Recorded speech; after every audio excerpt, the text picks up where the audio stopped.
channel, and today my topic of discussion will be it's about the fundamental things about Android app development. Okay, so one of the most basic fundamental thing that you need to understand is the project structure, okay, or the app components.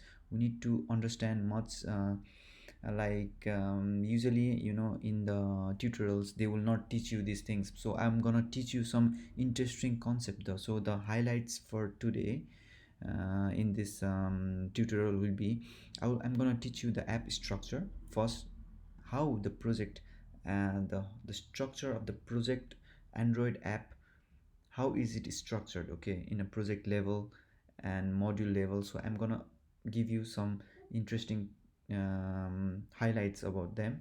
I mean, like interesting tips. And also another interesting thing I'm gonna talk about is, like, I'm gonna give you the brief overview of how the project Android project is, and also I will be explaining you about all the app components, okay. And yeah, so you can also follow my blogspot, that is app making trend, so where I have all the details here. So yeah, so guys, let's go to the tutorial. So the first most important thing is, guys, like when you open your Android Studio, it's like you see the project, my project is, the name of the project is my cool app, okay. So right now I'm opening a build Gradle in a project level, okay. So so what is the basic structure when you open Android Studio, when your project is ready? How do you, what's the basic structure? Okay, so the structure is like you can navigate in two ways, like either in a project level or in the Android level. So if you navigate in Android level, it's much more easier to understand. So okay, let's see. The first thing that you see when you open is like you have a app module, and also like you have a this another library module, right? So this is another library, that is a mock-k library that I have created. And also you have a Gradle Scripts, okay. So let's go step by step. So what's manifest? Okay, manifest is the most important file, which is in format XML file of Android project, because whenever you make your application, like the Android knows which of the app components to start, like uh, by just reading this manifest file. So actually the application, when you compile and build, so Android will just look at this manifest file and try to initialize each of the components of application by looking at this manifest file. So it's very very important file. So and there are actually four different components. Okay, so first is the activity, okay. And the second is the services. So we have like services, activity, and many more things. So I'm gonna create step by step each and every concepts, guys. So the second is the services. So let's create a services. Okay, actually I have already created my service here. So you just need to declare your services here, okay. My services, okay. And the third is like receiver, is your broadcast receiver, okay. And the fourth is the content providers. So which you give your authority name, like is providers. So my content provider, and the name of the provider is my content provider, right? Okay, so for the security purpose, guys, whenever you expose your contents to other application, you have to export it as false, for just for the security purpose. Otherwise everybody can query your, knowing your this URI, they can query. So that means they can query your content. So that means they can delete, they can do a lot of, perform a lot of actions, like content provider, actually you can, they can query, they can insert, they can update. So it's pretty risky, so they can delete, you see the content provider. So it's better always to be exported like false, okay, for the security purpose. So okay, let's see step by step what are these content provider, like what are these components, guys. So the first thing is the activity, as I told you. So what is activity? Activity actually it represents, as you can see here, guys, so it represents a single screen with a user interface. As you know that like activity is like, you have seen the application, like when you open the application, the first thing what it opens is the activity, the UI interface. Okay, it's a single screen with a user interface that a user can interact with, and it performs action on the screen. So it's pretty simple, right? So now the second things are the services. So services are uh, uh, not services, sorry, it's called broadcast receivers. So broadcast receivers are actually simply like, for example, have you seen in your application, like when there is a battery low, there is some kind of a notification that comes in your mobile device, like whenever there is a phone call, when you receive a phone call, it automatically, there is a notification saying that okay, the phone is ringing. Like when the SMS comes, like you have a notification when there is a Wi-Fi availability, right? You have a notification like Bluetooth connected, charger disconnected, all those kind of notifications are broadcast receiver. So that there is a kind of a receiver, okay, let's open the class. Okay, whenever it receives anything, so it's, these broadcast receivers are actually always listening something. Okay, so it's always running and it's always listening to something, and whenever it receives something, then it performs some, so you can perform your task here. Okay, so you can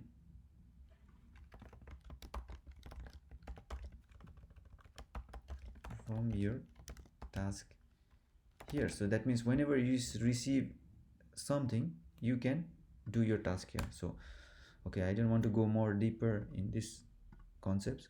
And then yeah, so this is the broadcast receiver. So what are services? Services are actually the components that run in a background. Okay, so to perform a long running operation. So whenever you need to do a very long running operations, like for example, downloading a file, it's a very lengthy process. Like when, like, whenever you upload a video, or whenever you, in your application, like YouTube channel, you upload a video in a YouTube app. So yeah, of course it's lengthy. So it's and also it's you have to show some kind of a like a progress bar about like a file is being uploaded, to the user. So all this is about services. So actually there are two basic kinds of services that you can create by, is like this one. First is like, as I have created a service using extending this uh, service class. Okay, so as you can see the service class, like you can like you have to override this bind method. So you have to bind the service. Okay, and yeah, you can override on create, on start command, destroy. So actually there are the on start command, whenever you start, have different types, like four different types, like start sticky, start non-sticky, like start sticky compatibility, and start delivery intent. So when all these concepts are actually, whenever you start a command, service process skill, okay, started returning us, leaves makes sense, the things are explicitly started and stop to run arbitrary process time. So actually these are kind of whenever you start a command, you can start command in a sticky way or non-sticky way, or redeliver intent, or in the sticky compatibility. Okay, so all these are different start commands that is returned whenever you start the command. Okay, to start the service. All right, guys. So and another interesting concept is like, you can also actually create a service, the intent service. So let's create an intent service, there are two ways of creating service. One is by extending the service class, another is like my intent service. Okay, so basically you just extend a intent service, okay, which is actually actually which is actually oh sorry, it's not my intent service, it's like intent service. Okay, and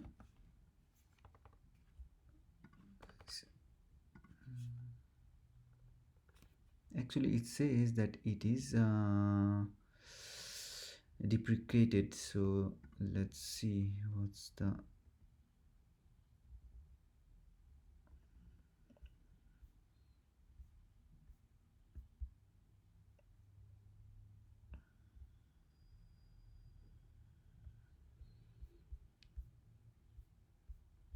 so guys, it seems like it's deprecated, so let's just use a service class.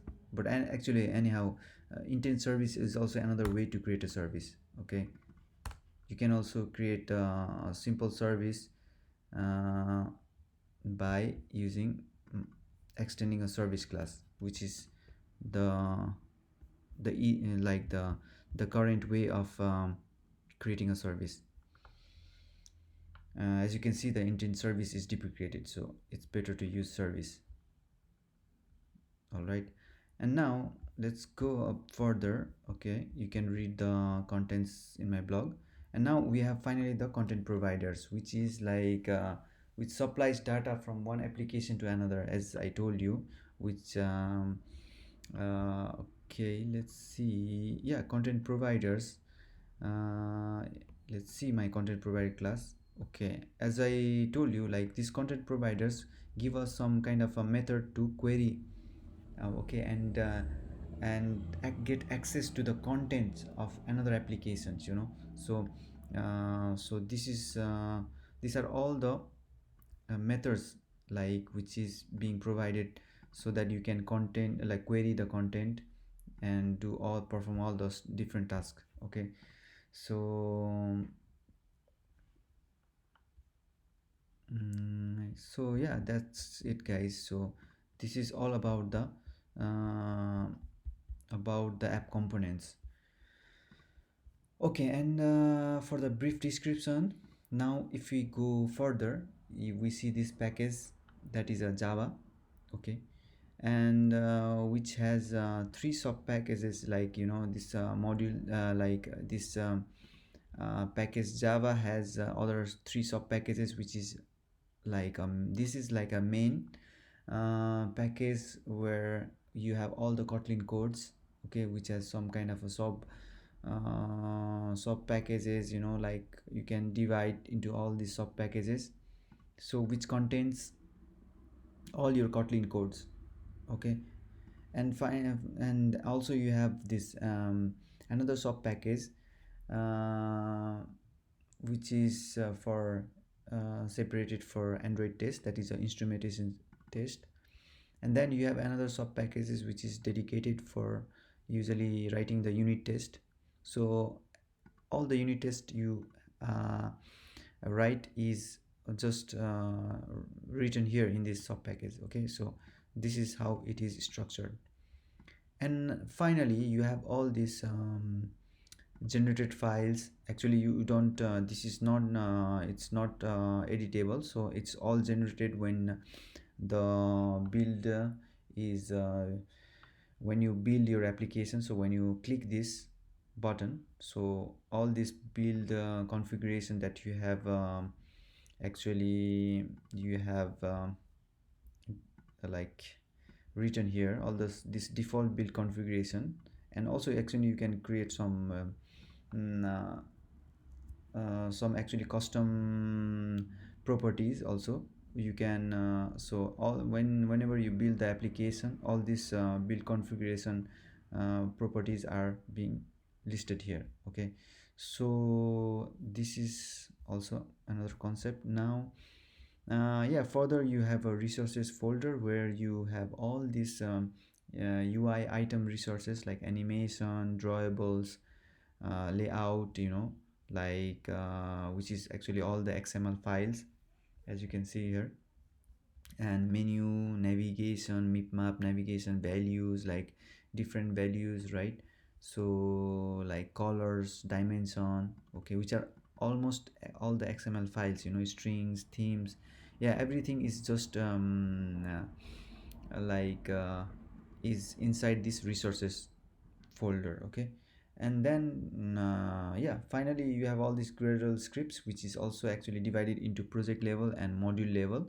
So if you check out the project level Gradle build.gradle script, then you see that there is this it's all actually dedicated to the entire project level. So actually if you see all the dependencies, like about your Gradle plugin that you are using, all the tools of Gradle, the version of the build Gradle tool that you are using to compile is being listed here, okay. And yeah, anyhow you can also provide your extensions, like for example all the library that you all this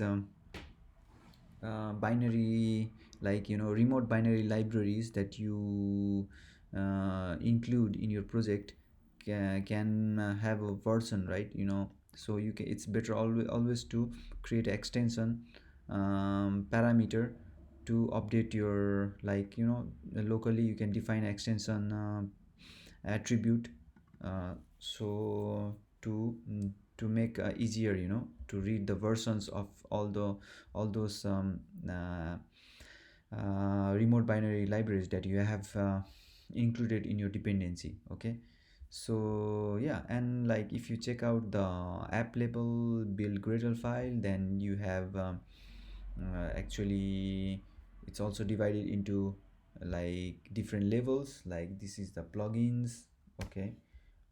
So like Android, all the plugins that you have included, like now for the example we have used the uh, application plugins, okay. And then the Android level, where as I told you, the all the default configuration that about the applications, like your application ID, minimum SDK version, is all included here. The build types like debug or release, so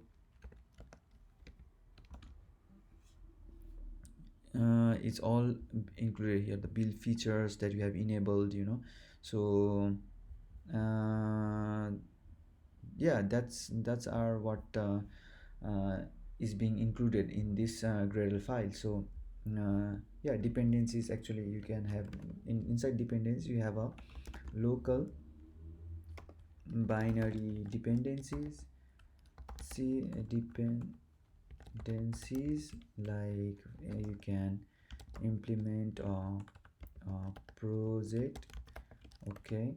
You can actually implement your local dependency also here, right? Actually, like for example I can include my local dependency, that is this mock library that I have created. Or you can have create like remote binary dependencies, like this one, which are which I download from the remote configuration, like remotely, which is not local dependencies. And finally, yeah, you have also the configuration for test, configurations for test.